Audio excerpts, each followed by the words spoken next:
Assalamualaikum warahmatullahi wabarakatuh. Kembali lagi ke kami, yang dimana kami akan memperkenalkan diri terlebih dahulu. Perkenalkan, nama saya Karina Edriati dan nama teman saya Mutia Alfiani dan Nurlima Saputri.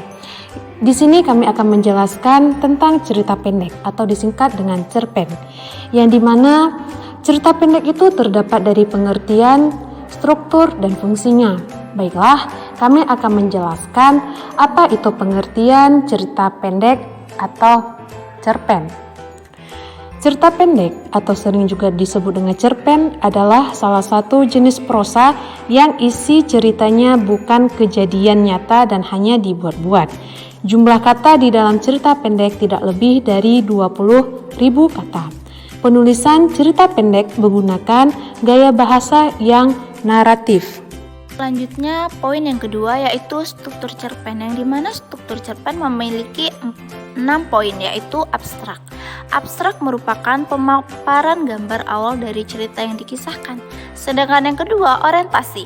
Pada orientasi, cerpen biasanya menjelaskan tentang latar cerita seperti waktu, suasana, tempat, atau lokasi. Yang ketiga, komplikasi. Komplikasi menjelaskan tentang struktur yang berkaitan dengan pemaparan awal suatu masalah yang dihadapi oleh tokoh tersebut.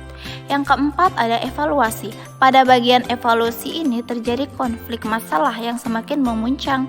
Yang kelima, resolusi. Resolusi merupakan bagian akhir permasalahan yang terjadi pada cerpen. Dan yang keenam, yang terakhir nih ya, koda merupakan nilai atau pesan moral yang terdapat pada sebuah cerpen yang disampaikan oleh penulis kepada para pembaca. Selanjutnya, saya akan menjelaskan poin ketiga mengenai fungsi cerpen. Ada 5 fungsi cerpen. Yang pertama, fungsi rekreatif, yaitu sebagai sarana penghibur bagi para pembaca. Yang kedua, fungsi estetis, yaitu sebagai nilai estetika atau keindahan yang ada pada cerpen sehingga memberikan kepuasan kepada pembaca.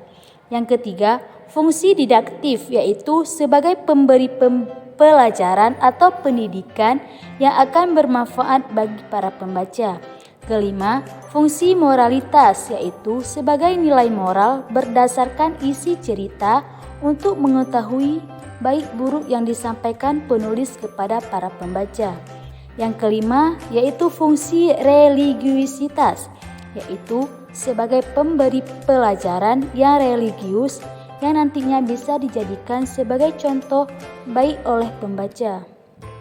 Demikian penjelasan dari kami. Bila ada tutur kata yang salah, kami mohon maaf.